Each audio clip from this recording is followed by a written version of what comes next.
for me, one of the phenomena of spiritual path was when I started to really get on track with myself, amazing synchronicity started to happen. So whether it was synchronicities of people that I would meet, or a book that I would find, or a conversation that I would have with somebody, or different things like that, or how I noticed that when something was needed for me, the whole universe would sort of move things around to make sure that I was there. So I could be looking at things like, this person, I need to do this or be there, but I have these appointments, and how am I going to get around this? They would just ask for, Emer, I can't see you on Friday, can I have a Wednesday appointment? Or things would just naturally move if I was meant to be somewhere that I needed to be. And that's one of the things that, until you experience it, it's kind of hard to believe it in a way. You're sort of taking somebody's words that, magical kind of stuff happens. And it genuinely does feel magical when it starts to happen in that way. But it's one of the clearest indicators that we're getting on the right track. If we look at it a little bit like, so in the cosmos, everything wants to move towards love. Everything wants to move towards a light way of being. And where we get lost is we can lose touch with that. We can lose touch with that in all sorts of different ways. Usually our life experiences will bring us down a track of not trusting that that's there. We'll not trust that love always finds a way, or things always work out in the end. If our experiences have been closer towards everything turning to shit that we touch, it's very hard to believe that love and light even exist sometimes, right? Yeah. Or that things can work out, or things can be good. So a lot of the time our starting point on a journey like this can be the trauma.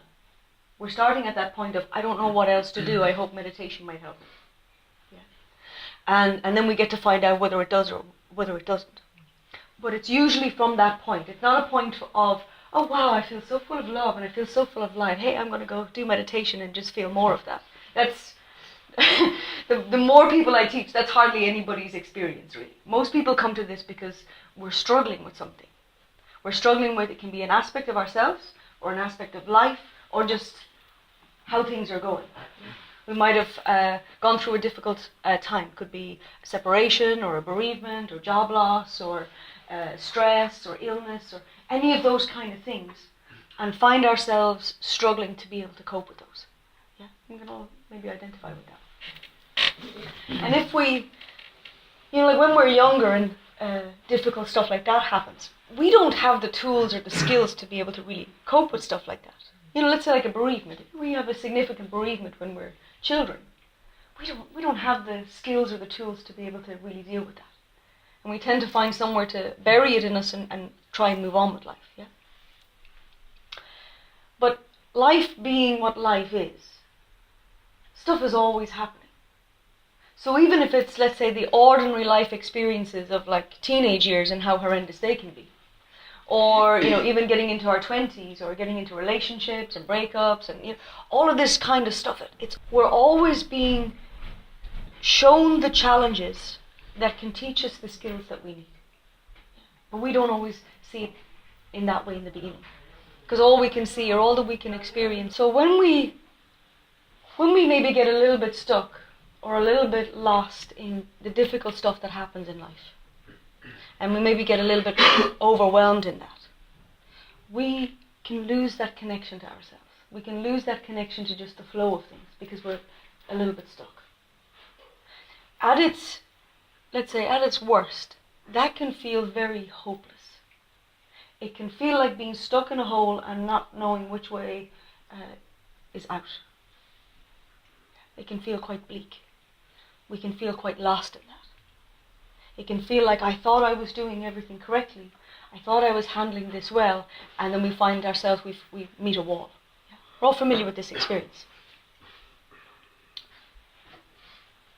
So when we start to get a little bit on track, when we start to connect with ourselves in a way that's actually helping with us, different synchronicities will show up that inspire faith in us. I'm describing it in this way, but you might have your own words for how you describe it. I interpreted these different little things as like sort of signs. Like I started seeing, when I started meditation, I started finding white feathers everywhere. Outside my house, outside my car, outside my office, like everywhere. And I thought, this is a bit weird. I don't ever remember noticing. I'm sure there was loads of white feathers before. I never noticed them in this way. Yeah? And somebody then said to me, oh, that's a sign that, your angels are nearby. And I'm like, oh, that's a really nice thought. I don't really know if that's true. But it's a nice idea. But there was something of the essence of the meaning that touched me. So whether it's real or not real is arbitrary. It doesn't really matter. The essence of the message was something that touched something in me. It inspired me that, okay, Emer, maybe there's more than what you've experienced up to now. Maybe there's more. But I had no real way of knowing. I was still fairly deep in that hole and trying to find my way through it.